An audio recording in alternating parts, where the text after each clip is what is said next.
लीजिए ना प्लीज। राजा राम जी, जितना सोचा था उससे कहीं ज्यादा भले और नेक इंसान है आप। हमारी भैरवी के लिए आपसे अच्छा घर ढूंढने से भी नहीं मिलता। जाने की अनुमति दीजिए। ये क्या बात हुई शुक्ला जी, आप लोग इतनी दूर से यहाँ पर आए हैं, ऐसे खाली हाथ जाने देंगे क्या? सगाई करके रिश्ते पर मोहर लगा के जाइए। घर के बड़े ने आज्ञा दी है तो मना करने का सवाल ही नहीं है, जैसा आप कहें। ये हुई ना बात।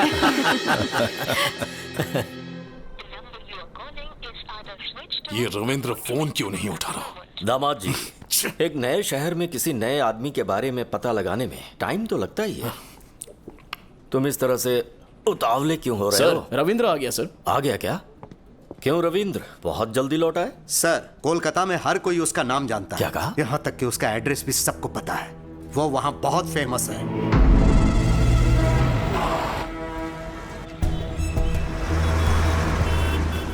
विक्की भाई हमारे काली घाट का छत्रपति शिवाजी है। मैं सीधे काली घाट के एरिया में पहुंचा।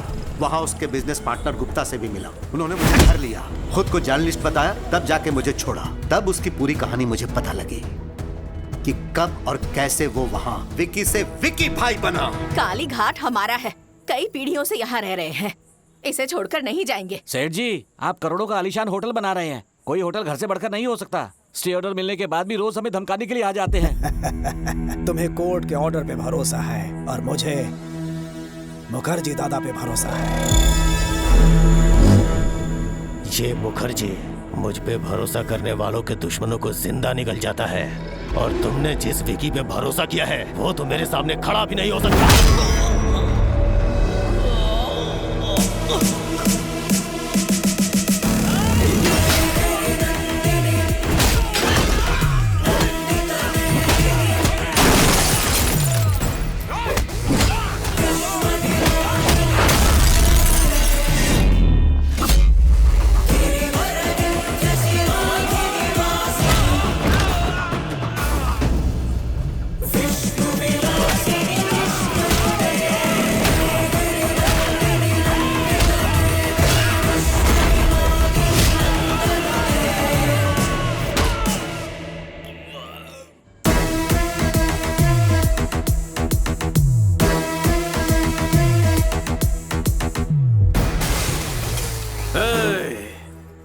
आइंदा कभी एरिया में कदम रखा तो जाते वक्त पैरों पे नहीं बैसाखी पे जाएगा। निकाल। जब मैं भूखा था तो काली घाट ने मुझे खाना खिलाया, बेघर था तो मुझे रहने का सहारा दिया। अब इस काली घाट को बचाना मेरा फर्ज है, मैं पीछे नहीं हटूंगा। आप लोग बेफिक्र रहिए। शुक्रिया बेटा। ये आदमी तो समझ से परे है। कभी किसी ने इसे खाना खिलाया था तो उनके लिए ये अपनी जान दांव पे लगाने को तैयार है, और तुमने तो उसके होटल बंद करवाए।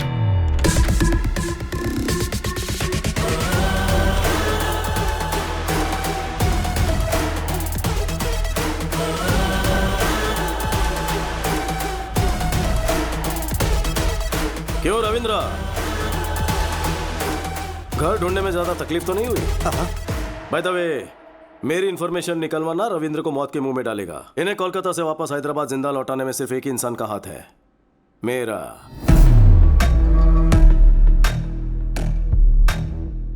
मैं क्या भला हूं सब समझ गए होंगे।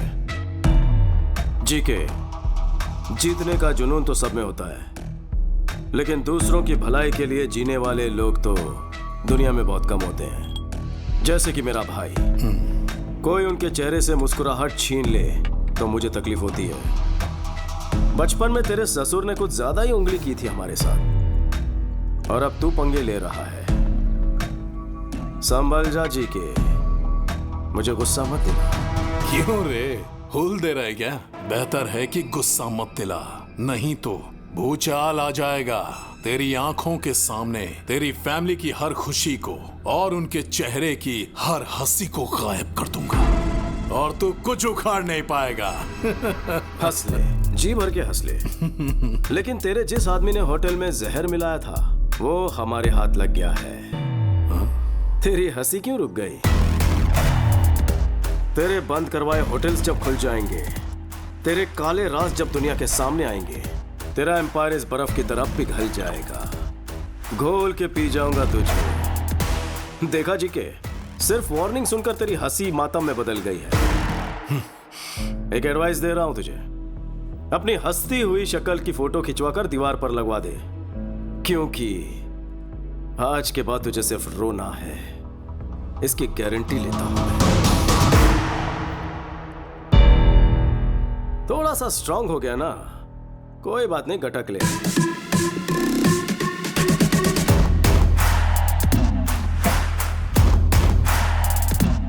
याद रखना, दुश्मनी ली है भैया से, लेकिन सामना होगा मुझसे। All the best.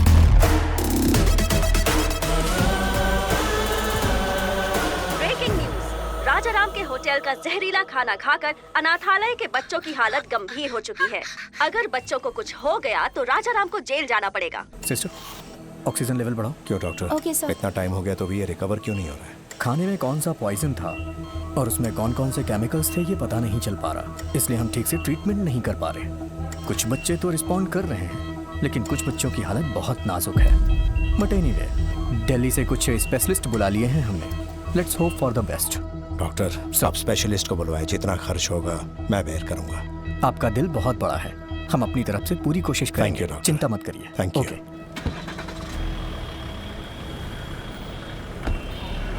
Okay sir. वकील साहब। हाँ? अरे भैया तो अभी निकल गए। इसीलिए तो मैं आया हूं, भैया के केस के बारे में डिस्कस करना है। उस दिन भैया के आश्रम में जो फूड पॉइजनिंग हुई थी, उस मामले में बच्चों को दिए खाने में कुछ हानिकारक केमिकल्स मिले हुए थे। फूड इंस्पेक्टर ने केस किया था। किसी ने मिलाया होगा, इसलिए फूड पॉइजनिंग हुई। क्या पुलिस को इस केस में एक भी सुराग नहीं मिला? जीके ने इन्वेस्टिगेशन को ठीक तरीके से होने नहीं दिया। इस षड्यंत्र को किसने अंजाम दिया पता लग जाएगा, सच्चाई अपने आप सामने आ जाएगी। भैया को निर्दोष साबित करना और जीके को दोषी। एक और रास्ता है। कौन सा रास्ता? ये कौन है? ये जीके की फूड कंपनी में बतौर साइंटिस्ट काम करता था। नाम है महेश। वहाँ हो रहे मिलावट के बारे में और हेल्थ प्रॉब्लम्स को लेकर काफ़ी रिसर्च है उसकी। जीके फूड्स खराब है। जब भैया ने ये बयान दिया तब ये महेश भैया से मिला था। जीके पर आपने जो भी आरोप लगाए हैं वो सब सही हैं सर। एक्चुअली वो चाइना से अडल्ट्रेटेड प्रोडक्ट्स लाकर बिना अप्रूवल के ही मार्केट में बेच रहे हैं। चिप्स में अच्छे ऑयल के बदले पामोलिन ऑयल इस्तेमाल कर रहे हैं, जिससे कैंसर होने का बहुत बड़ा रिस्क है। चाइनीज सॉल्ट के बदले अजीनोमोटो यूज कर रहे हैं, जिससे छोटे बच्चों में और बड़ों में भी ब्रेन सेल्स डैमेज होने का खतरा है, जिससे दिमाग ठीक से फंक्शन नहीं कर पाता। कई समय से मैं जीके के सारे प्रोडक्ट्स पर एक रिपोर्ट तैयार कर रहा हूँ। लैब रिपोर्ट तैयार होते ही मैं खुद ही आपसे आकर मिल लूंगा, लेकिन तब तक मेरा फोन स्विच ऑफ रहेगा, क्योंकि जीके के लोग मेरा फोन टैप कर सकते हैं सर। सही समय पर मैं आपसे जरूर कांटेक्ट करूंगा। उसके बाद उसे कांटेक्ट नहीं हो पाया। हमने उसे हर जगह ढूंढा, लेकिन उसका कहीं पता नहीं चला। मुझे ऐसा लग रहा है कि वो किसी तरह से जीके के हाथ लग गया होगा। नहीं सर, खाने में जहर मिलाने वाला और ये साइंटिस्ट महेश दोनों जीके के लिए खतरा है। वो दोनों जिंदा है तभी जीके अभी तक भैया का पीछा कर रहा है। पहले जहर मिलाने वाले को ढूंढ निकालेंगे, तभी सच्चाई सामने आएगी। लेकिन जो भी करना है फाइनल हियरिंग के पहले ही करना होगा।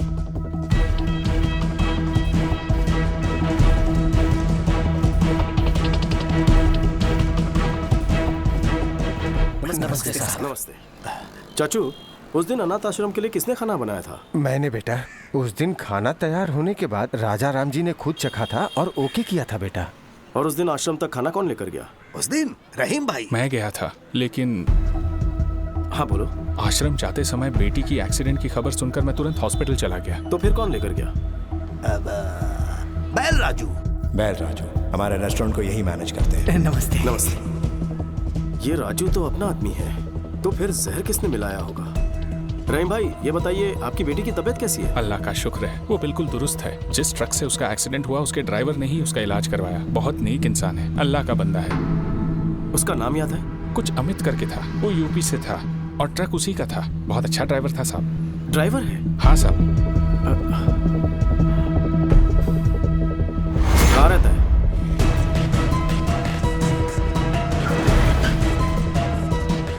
यहाँ अमित नाम का एक ड्राइवर है, कहाँ रहता है? हाँ साहब, वो यहीं पर रहता है, वो देखो वहाँ पर है। Thank you. अमित। हाँ, आप कौन? एक एक्सीडेंट करवाना है। क्या? टक्कर मारकर हॉस्पिटल में भर्ती करवाना है। रेड बोल। लगता आप पी के आए हैं सर। मैं ऐसा काम नहीं करता, इज्जत से अपना काम करता हूँ मैं। मुझे यहाँ जीके ने भेजा है। कौन जीके? कोई गलत फहमी हुई है आपको? आप जाइए साहब, अपना काम करिए, जाइए यहाँ से। राजू बोलेगा तो करेगा। सब कुछ पता है मुझे, राजू ने सब कुछ उगल दिया है। कभी ना धोखेबाज, खुद तो फंस गया, मुझे फंसाएगा वो। फोन कर उसे, फोन कर उसे। सर, जीके साहब का फोन आया है, वो आपसे बात करना चाहते हैं। जीके का फोन? हेलो। मुखर्जी, कहते हैं दुश्मनों का दुश्मन सबसे खास दोस्त होता है। अगर तुम्हारी ताकत और मेरा दिमाग मिल गया तो प्लान क्या है? उसकी फैमिली हैदराबाद में ही रहती है। यूं समझो परिवार उसकी कमजोरी है, अपने भाई पर वो जान छिड़कता है। यही है प्लान। जिस बदले की आग में दोनों झुलस रहे हैं, क्यों ना इसी आग में उन्हें जला दे। जल्दी आ जाओ, मिल के मारेंगे। ओके।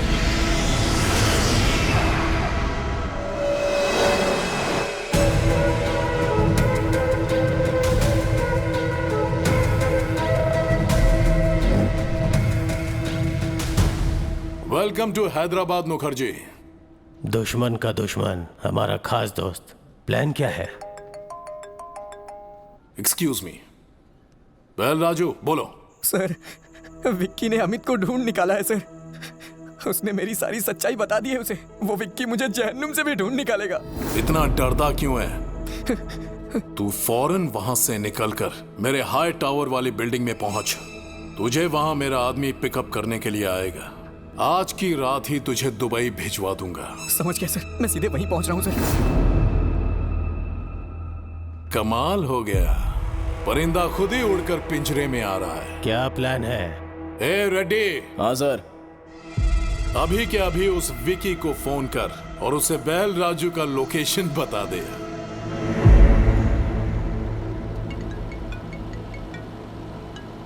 हेलो।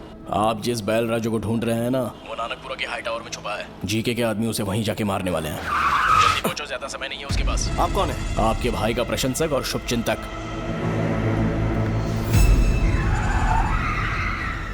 राजा राम का एक और शुभचिंतक है, उसे कैसे भूल जाएंगे ससुर जी।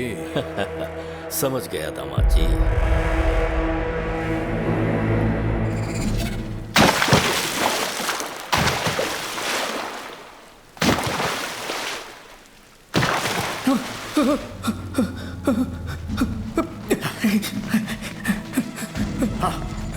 उस तरफ वो रहा। पकड़ो उसे। भागने ना पाए। जीके ने अपने आदमी भेज दिए को। मैं जीके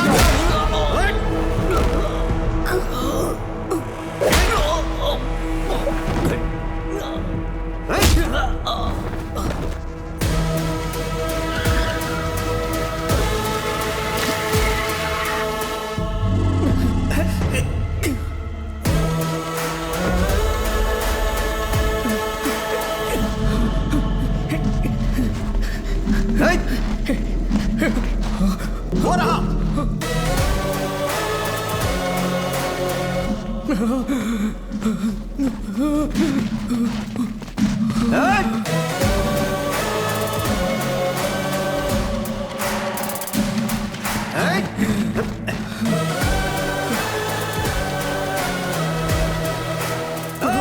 पकड़ इस कमीने को। विक्की भैया, मुझे माफ कर दीजिए विक्की भैया। मैं पैसों की लालच में बहक गया था। अपने बच्चों के अच्छे भविष्य के लिए मैंने ऐसा किया। मुझे कोर्ट ले चलिए आप, मैं जीके की सारी सच्चाई बता दूंगा और यही मेरा प्रायश्चित होगा।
जख्म दिया था वो समय के साथ भर चुका है, लेकिन कोलकाता में मेरी इज्जत उछाल के तुमने अच्छा नहीं किया, उसकी सजा मिलेगी।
राजू, तुम ठीक हो? मुझे बचा लीजिए विक्की भैया।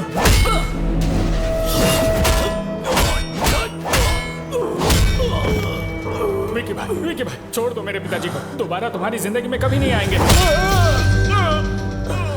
विक्की!